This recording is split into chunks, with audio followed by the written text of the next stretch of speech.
sehat, salam dan bahagia. Pada kesempatan kali ini, kami kelompok E akan melakukan percobaan untuk mengetahui sifat-sifat dari zat padat, zat cair, dan zat gas. Namun sebelum itu perkenalkan, nama saya Brenda Irene Marcella dengan NIM 202000503 dan teman saya Mahmud Dwi Ardian dengan NIM 202000507. Kami mahasiswa dari Prodi Pendidikan Fisika, Fakultas Keguruan dan Ilmu Pendidikan Universitas Sarjana Wiyata Kamansiswa Yogyakarta. Dan teman kami Muhammad Komaruzzaman dengan NIM 201099106, mahasiswa dari Prodi Fisika Universitas Jambi. Nah teman-teman, langsung saja kita masuk pada percobaan yang pertama, yaitu percobaan pada zat padat. Lalu kita ketahui bersama bahwa zat padat ini merupakan salah satu dari wujud materi yang ditandai dengan kekakuan strukturnya dan resistensinya terhadap perubahan bentuk dan volume. Nah, teman-teman, di atas meja ini telah tersedia alat dan bahan, yaitu ada 3 buah sendok, ada gelas, ada piring, dan ada mangkok. Teman-teman, ketika saya memasukkan sendok ke dalam gelas, ke dalam piring, dan ke dalam mangkok, dapat kita amati bahwa perubahan bentuk dan volume dari sendok ini tidak ada. Mengapa demikian? Karena zat padat ini memiliki sifat wujud dan volumenya tetap, dikarenakan partikel-partikel pada zat padat saling berdekatan, tersusun teratur, dan memiliki gaya tarik-menarik yang kuat. Sehingga ketika benda padat atau sendok ini dimasukkan ke dalam wadah atau tempat, bentuknya akan tetap sama dan tidak mengikuti bentuk dari wadah tersebut. Sekian penjelasan saya tentang sifat dari zat padat, semoga dapat dimengerti. Dan selanjutnya akan masuk pada percobaan pada zat cair yang akan dijelaskan oleh teman saya. Terima kasih, salam dan bahagia. Bismillahirrahmanirrahim. Baiklah, selanjutnya saya akan menjelaskan mengenai sifat-sifat zat, yaitu sifat-sifat dari zat cair.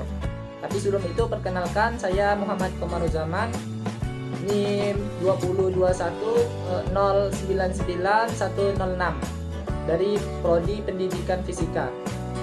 Benda cair sendiri itu merupakan suatu benda yang berbentuk cairan, yang dimana molekul-molekul pada benda tersebut dapat bergerak secara bebas mengikuti bentuk dari wadahnya. Nah, benda-benda cair sendiri dapat kita temui di kehidupan sehari-hari, misalnya air, air teh, air susu, minyak tanah, minyak goreng, dan masih banyak lagi contoh dari benda-benda cair. Nah, di sini saya akan melakukan suatu percobaan. Nah, di depan saya sudah disediakan alat dan bahannya, itu yang pertama yaitu air yang digunakan sebagai zat cairnya, yang kedua yaitu piring, yang ketiga yaitu mangkok, dan yang keempat itu cangkir. Nah, alat ini berfungsi sebagai wadahnya. Nah, baiklah, langsung saja langkah pertama itu kita tuangkan air yang berada di dalam botol, kita tuangkan ke dalam piring, cangkir, dan mangkok.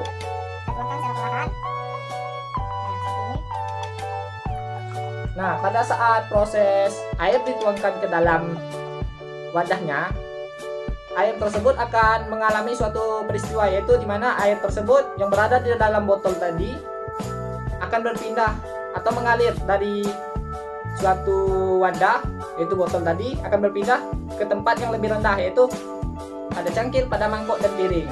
Nah, dari peristiwa tersebut dapat disimpulkan bahwa benda cair akan mengalir dari suatu peristiwa, yaitu dari tempat yang tinggi ke tempat yang lebih rendah. Nah, selanjutnya pada saat setelah proses air dituangkan ke dalam wadahnya, nah air tersebut akan berubah bentuk mengikuti sesuai dengan wadahnya. Nah, bisa kita lihat air yang berada di dalam botol tadi berbentuk seperti ini akan berubah bentuknya mengikuti dari wadahnya sendiri. Nah, bisa kita lihat. Dan selain itu, volume pada zat cair tadi, yaitu air tadi, itu tidak akan berubah, hanya bentuknya saja yang akan berubah. Nah, dari penjelasan singkat tadi dapat disimpulkan bahwa zat cair memiliki beberapa sifat. Yang pertama itu benda cair akan mengalir dari tempat yang tinggi ke tempat yang rendah. Yang kedua itu benda cair akan berubah bentuknya mengikuti sesuai dengan wadahnya. Dan yang ketiga yaitu pada volume benda cair tersebut ya tidak akan berubah atau volumenya akan tetap. Nah, demikianlah percobaan mengenai zat cair. Selanjutnya percobaan mengenai gas akan dijelaskan oleh teman saya. Halo teman-teman, percobaan yang terakhir yaitu percobaan pada zat gas.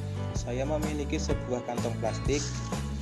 Di dalam monopasi ini belum terisi udara atau gas. Nah, kemudian kita akan membuktikan bahwa sifat benda gas adalah mengisi seluruh ruangan yang ditempatinya. Kita isi dulu udara.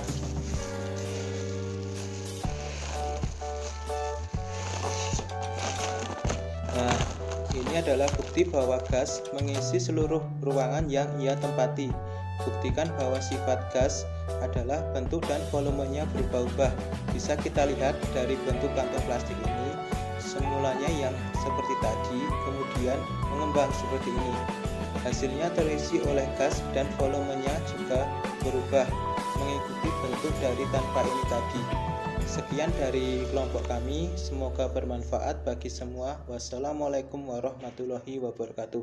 Salam dan bahagia.